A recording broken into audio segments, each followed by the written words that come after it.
I've driven the Cadillac CT4 V Blackwing. Now it's the 5. How do they stack up? Well, that's why I'm here.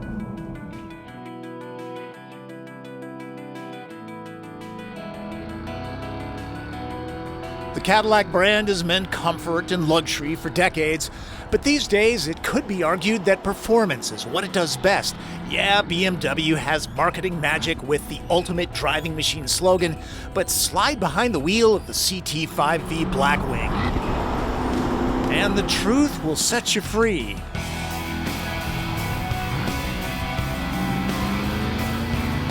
Oof. Happy, joy. This thing is unflappable in the corners. General Motors does not get its due when it comes to chassis dynamics. They do a great job. All of the V cars, terrific. The Camaro, underrated, underappreciated. The Corvettes, well, that speaks for itself. Buick Encore is, well, okay, now I'm kidding. Cadillac isn't just giving these funsters away. The 5er starts at $85,000, and of course you'll want some options. This one with over $9,000 worth of carbon fiber aerodynamics, stickers for just over $106,000. There's been a lot of chatter that the CT4 and CT5 V Blackwings are the last petroleum-powered Cadillacs. Maybe. But it's going to be years before it transitions to an all-electric lineup. For the foreseeable future, there will be plenty of gasoline-drinking caddies, but one thing's pretty much guaranteed. This is the last V8-powered sedan the brand will make. That the two Blackwings are the last new Cadillac sedans to run on dinosaur juice, and that V Blackwings will be limited to production in the low 1000s for the next few model years means collectors are on as high alert as Speed Racer. This one is the 265th one built. Here's what makes the 5V Blackwing go. This endangered species is a supercharged 6.2-liter V8 that makes 668 horsepower and 659 pound-feet of torque to move a 4,123-pound car? Seems adequate. It's hand-built and signed, so when you're in the Detroit area, you can buy Anthony a cup of coffee or a beer, or maybe call him Tony. You'll lift the hood just to look at the lovely bracing. Nothing compares to the growl of a V8. Remember, the last of the breed.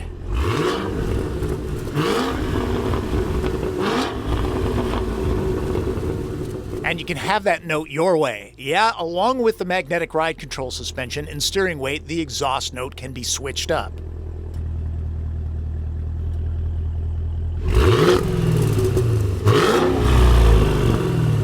When driving, there's a more sinister snap, crackle, pop. There are loads of drive modes. This car is not for the indecisive. 3 carbon fiber and alloy pedals? Yes, indeed. This precise 6-speed manual is standard. It's got a lovely action. The clutch take-up is well done. The effort a bit heftier than the CT4 V Blackwings.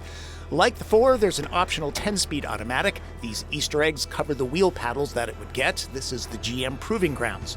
The traction control can be customized more than any car I can remember. It's not just an on-off thing. Choose rev-matching downshift blips, and there's the V-Mode button that allows drivers to store a special setting for fast access for those moments that you're busy driving. It can even be set for quick comfort. There are options. To tame all that power, there are big Brembo brakes, 6 piston up front, 4 in back. Cross-drilled carbon ceramic discs are available. Michelin Pilot Sport 4S tires are standard. These Pirellis are better suited to the damp pavement we often get in the Pacific Northwest, like today. General Motors claims a 0 to 60 time of 3.6 seconds. With the 6-speed, the automatic is going to be a little bit faster. But there's more to this car than just numbers. It's all about driving fun.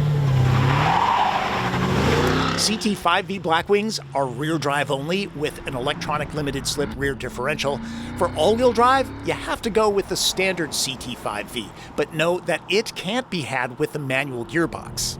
The CT4 V Blackwing is just a blast to drive, light and flingable, telepathic.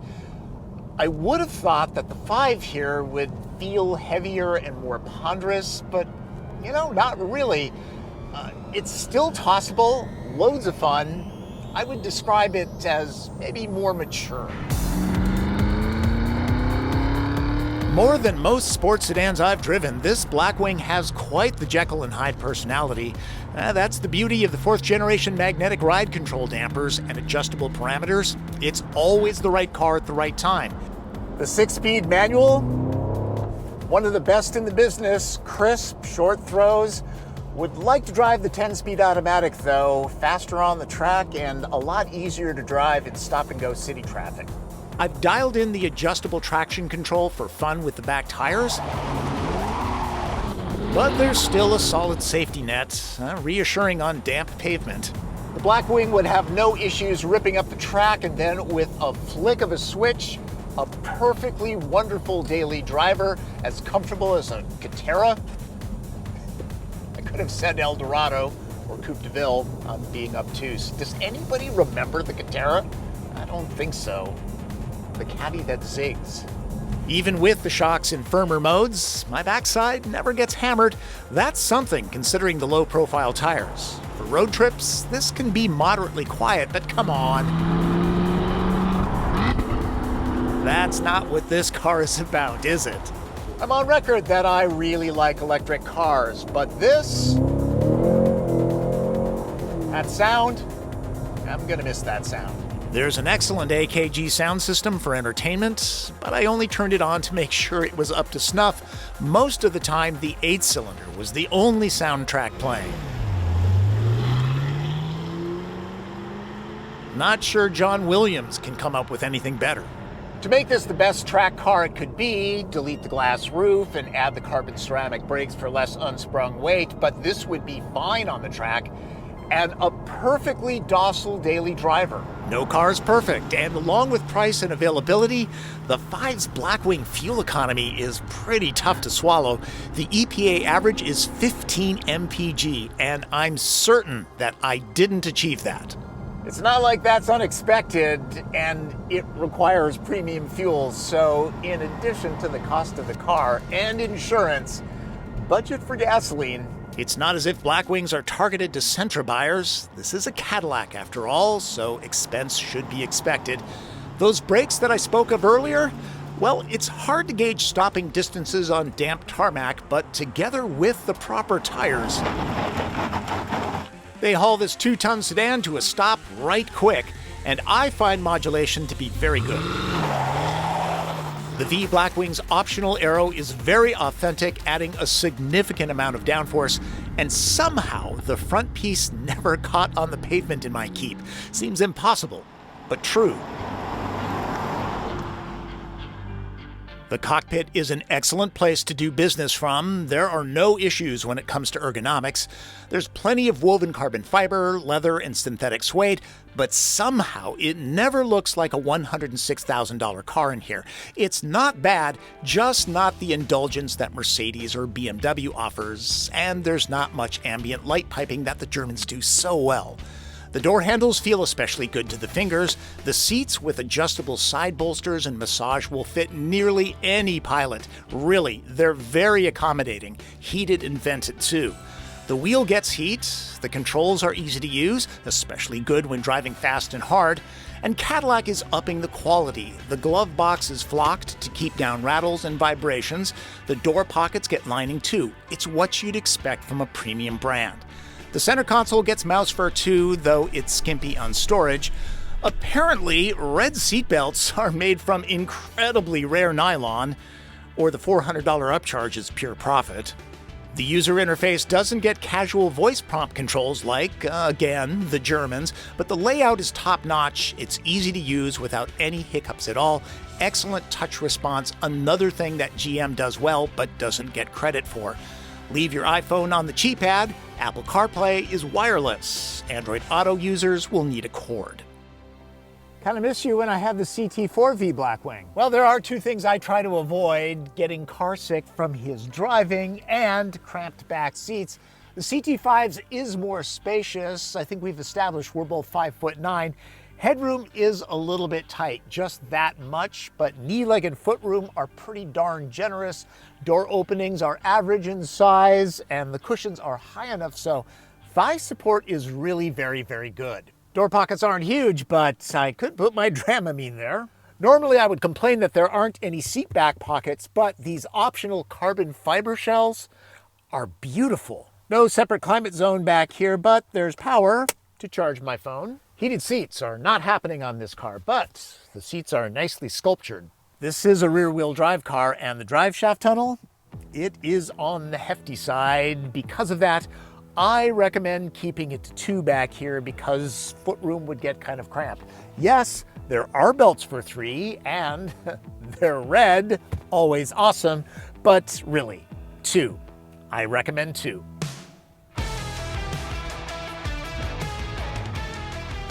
When it comes to design, the CT5 is not a stunner that people will buy for the styling alone, but there's no giant snout that everyone loves to hate. Apparently, engineers went through dozens of versions of this grille pattern to get the right amount of cooling. It's not simply a callback to the Cadillac Shield. There's a strong argument that the quiet presence of the CT5 V Blackwing is stealthy goodness. Owners might be happy to go unnoticed, especially by law enforcement, though the supercharged engine snarl is tough to ignore. My eye keeps being drawn to this, and there's a lot of Honda Accord in it. That said, the Honda looks great. Interesting that there's no overt Blackwing badging, only this, and it appears on lesser V cars. Completing the low-profile attitude, the only Blackwing badge is a tiny one on the front seats. As you might imagine, CT5 is bigger than CT4, which holds 5 packs of my measurement metric. That's why I like standardized testing. I'll explain what I mean by that in a second, but like the CT4 V Blackwing, the 5 does not have a spare tire. There's a handy spot for your speed shine. You'll want to touch this car up and keep it clean. The battery location is for weight distribution, and it probably wouldn't fit in the engine bay anyways. I'm happy that the seat backs aren't fixed into place. There's some practicality happening with the sedan. You'll be going around to the back doors to drop them, though.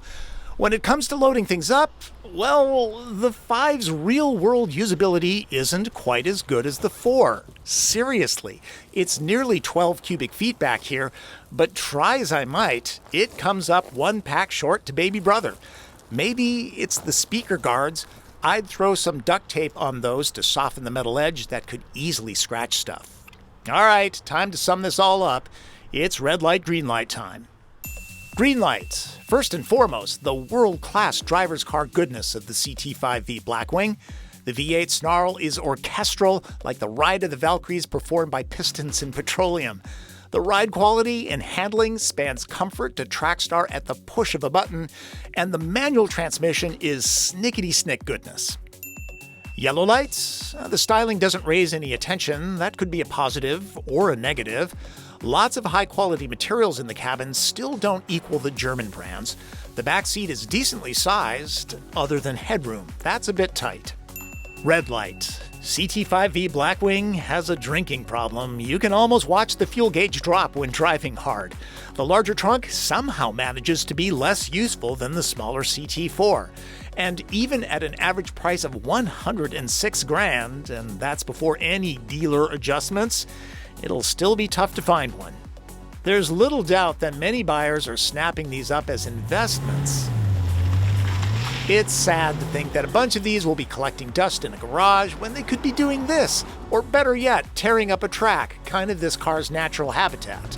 All the buff books, Car and Driver, Motor Trend, Road and Track say this is the best sports sedan that money can buy, and I would not disagree. If you're not considering this, too bad for you. Also consider Audi RS5, BMW M5, Alfa Romeo Giulia Qudrafoglio, and Mercedes AMG C63S. If you don't need supercharged V8 power, there's always the standard CT5 V, and it can be had with all-wheel drive. It's classic General Motors to get a car right just as it's about to phase it out. Here's hoping Cadillac will put V dynamics into its EVs at launch. The Blackwing cars signify an end of an era, and they're not going quietly into the night. Cadillac is mostly known as a luxury brand, and again, I think it does perform its best of all these days. But for a long time, it was really known most for innovation, things that we take for granted now, like an enclosed cabin, the electric start, electric headlights, the pedal and shifter layout of the cabin, synchromesh transmission, even automatic climate control were all pioneered by Cadillac. And recently, it was the first with magnetic ride control suspension and hands-free driving. It's a brand that has a lot of promise if GM would only let Cadillac be Cadillac. Curious about the Blackwing name? Well, it comes from the original Cadillac emblem, which featured a black bird called the merlet. They're not ducks. Those birds only recently went away along with the laurel wreath. Now Cadillac's logo is simply a Mondrian-like shield.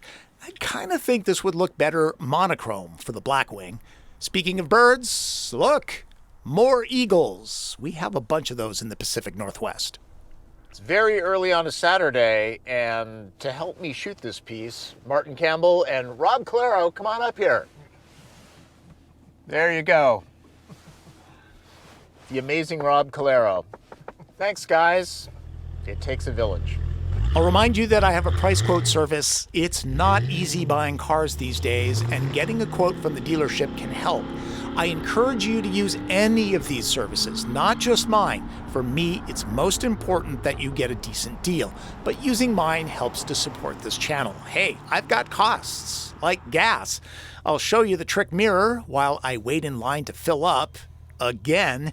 As you might imagine, the V Blackwing sucked down fuel like Rob Gronkowski guzzling Gatorade. This being the end, it's time for the fun fact. Cadillac was started by a gentleman by the name of Henry Leland, and its assets came from the Henry Ford Company, Ford's first company. Now, Leland went on to sell Cadillac to General Motors for $4.5 million, which some 110 years ago had to be a chunk of change. He went on to start another luxury car company. Anybody? Lincoln. Now, Leland was probably a much better engineer and machinist than he was a financial guy, and he had to sell Lincoln, coming full circle, to Ford. There's this episode's fun fact.